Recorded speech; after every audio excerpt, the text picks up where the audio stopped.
అందరు హిందువులు గుర్తుంచుకోవాల్సిన ఒక విషయం, ఈ సెక్యులరిజం అనే ముసుగులో పడి చాలా సంవత్సరాలు మనము బాధలు అనుభవించాం. సో ఇప్పటి నుంచైనా మనం బయటకు రావాలి. ముఖ్యంగా తల్లిదండ్రులు చాలా ఇంపార్టెంట్ గా గుర్తుంచుకోవాల్సిన విషయం ఏంటంటే, స్కూల్ వాళ్ళు మీ పిల్లలు చెప్తారు డిసెంబర్ 25 ముందు సెలబ్రేషన్ జరుపుతాం, మీ పిల్లల్ని శాంటా క్లాస్ వేషంలో తీసుకురండి అని చెప్పి చెప్పారు. సో ఖచ్చితంగా నువ్వు చెప్పండి. మనకు సంబంధం లేదని మనం పట్టుకుని వేలాడాల్సిన అవసరం లేదు. సో కావాలంటే పంపించకండి స్కూల్కి ఆ రోజు, లేదా డైరెక్ట్ గా వాళ్ళకి చెప్పండి నువ్వు అని చెప్పండి, మేము పంపించలేము, ఇది మా సంస్కృతి కాదు అని చెప్పేసి. అదేంటి అట్లా మాట్లాడుతున్నావు నువ్వు, ఏమైతుంది అన్ని మతాలు సమానమని.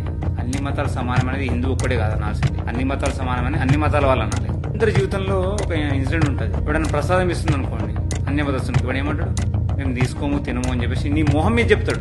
ఏ మాత్రం సిగ్గుపడు చెప్పేటప్పుడు, ఏ మాత్రం అయ్యే వాడు ఏమనుకుంటాడు అని చెప్పేసి కూడా అనుకోడు. సో అట్లా చెప్పినప్పుడు నీకు లేదా ధైర్యం, శాంటా క్లాస్ మాది కాదు, క్రిస్మస్ మాది కాదు కాబట్టి మేము జరుపుకోమని చెప్పేసి చెప్పే ధైర్యం లేదా మీకు? సో ఖచ్చితంగా చెప్పాలి. సో ఇటువంటి రెవల్యూషన్ రావాలి. కొన్ని సందర్భాల్లో క్రైస్తవులు ప్రసాదం తీసుకోవచ్చా తీసుకోకూడదా అనే ప్రశ్న వేస్తూ ఉంటారు. దయచేసి గమనించండి, బైబిల్లో స్పష్టంగా ఉంది, విగ్రహములకు అర్పించిన వాటిని మనము తినకూడదు. వాళ్ళ గ్రంథాన్ని వాళ్ళని పాటించనివ్వండి, మన గ్రంథాన్ని మనం పాటిద్దాం. ఎదుటోడు నేను నీ ప్రసాదం తినా అని చెప్పేసి అంత ధైర్యంగా చెప్తున్నప్పుడు, నేను నీ సంస్కృతి నేను పాటించా, నా సంస్కృతి నాకు ఉందని చెప్పేసి నా గొప్ప అని చెప్పి చెప్పుకోలేని దౌర్భాగ్యం ఏంది అంటున్నా. సో అది ఖచ్చితంగా మనం పాటించాల్సిందే, కట్టర్ హిందూగా మారాల్సిందే.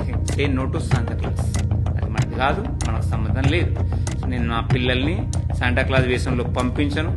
ఒకవేళ మీరు ఖచ్చితంగా లేదు పంపించాల్సిందంటే నేను స్కూల్కి పంపించను. ఆ రోజు అంత గట్టిగా నిలబడాలి.